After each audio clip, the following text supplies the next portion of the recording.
تو یہ بات سمجھ لائی کہ ہم لوگ وہابی نہیں ہیں اور نہ نجدی ہیں. کیوں؟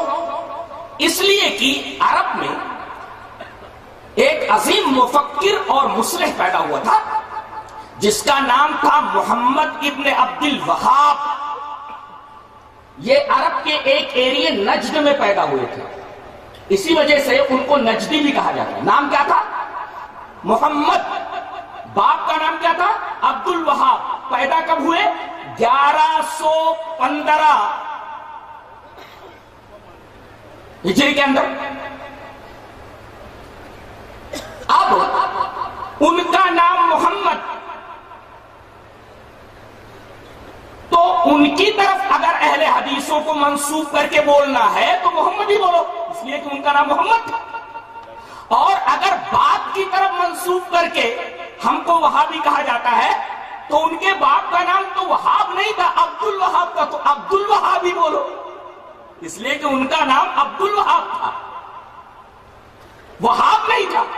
لہذا میری سمجھ میں آج تک یہ بات نہیں آئی کہ ہمیں وہابی کیوں کہا جاتا ہے، اور جبکہ پتہ یہ چلتا ہے کہ ہمیں منسوب کیا جاتا ہے انہی کی طرف، محمد ابن عبد الوہاب نجدی کی طرف. لیکن یہ نسبت کچھ اب تک سمجھ میں نہیں آئی. اگر نام کی طرف نسبت ہے تو ان کا نام محمد تھا، ہمیں محمد ہی کہا جاتا. باپ کی طرف اگر منسوب کیا جاتا تو عبد الوہاب ہی کہا جاتا، اس لیے کہ باپ کا نام عبد الوہاب تھا. اور آخری بات، یہ حنبلی المسلک تھے، اور آپ کو معلوم ہے کہ اہل حدیث کسی شخصیت کی طرف اپنے آپ کو منسوب نہیں کرتا. اپنے آپ کو وہ حنفی نہیں کہتا، اپنے آپ کو وہ مالکی نہیں کہتا، اپنے آپ کو وہ شافعی نہیں کہتا، اپنے آپ کو وہ حنبلی نہیں کہتا. یہ حنبلی المسلک تھے. انہوں نے اپنی نسبت مشہور امام احمد بن حنبل کی طرف کر رکھا تھا. اور آپ کو معلوم ہے کہ اہل حدیث اپنی نسبت کسی شخصیت کی طرف نہیں کرتا سوائے اللہ اور اس کے رسول کے. لہذا کس بنا پر ہمیں وہابی کہا جاتا ہے، آج تک میری سمجھ میں یہ بات نہیں آئی. اچھا، اس آدمی سے انہیں دشمنی کیوں ہوئی ہمارے بھائیوں کو؟ اصل میں اس بیچارے سے ایک بہت بڑا گناہ ہو گیا تھا. گناہ کیا ہو گیا تھا؟ اس نے نبی کریم صلی اللہ علیہ وسلم کی ایک حدیث کے اوپر عمل کر لیا تھا. یہ بہت بڑا گناہ تھا اس کا. کس حدیث کے اوپر عمل کر لیا تھا؟ اس سے پہلے کہ میں وہ حدیث آپ کے سامنے پیش کروں، میں یہ بتا دوں کہ ایک زمانہ ایسا تھا کہ سعودی عرب کے اندر قبروں کو پختہ بنا لیا گیا تھا، اور پکی قبریں بنا بنا کر کے لوگ ان قبروں سے استمداد کرتے تھے. قبر والوں کو مشکل کشائی کے لیے پکارتے تھے، ان سے استمداد کرتے تھے، مدد مانگتے تھے. حضرت محمد ابن عبد الوہاب نجدی نے حکومت کی مدد سے ان تمام پکی قبروں کو اکھاڑ دیا اور انہیں زمین کے برابر کر دیا. انہوں نے کون سا گناہ کیا؟ انہوں نے جو یہ عمل کیا در حقیقت نبی کریم صلی اللہ علیہ وسلم کی ایک حدیث کی روشنی میں کیا. اور اگر حدیث پر عمل کرنا گناہ ہے تو یہ گناہ ان سے ہوا ہے. وہ کون سی حدیث ہے؟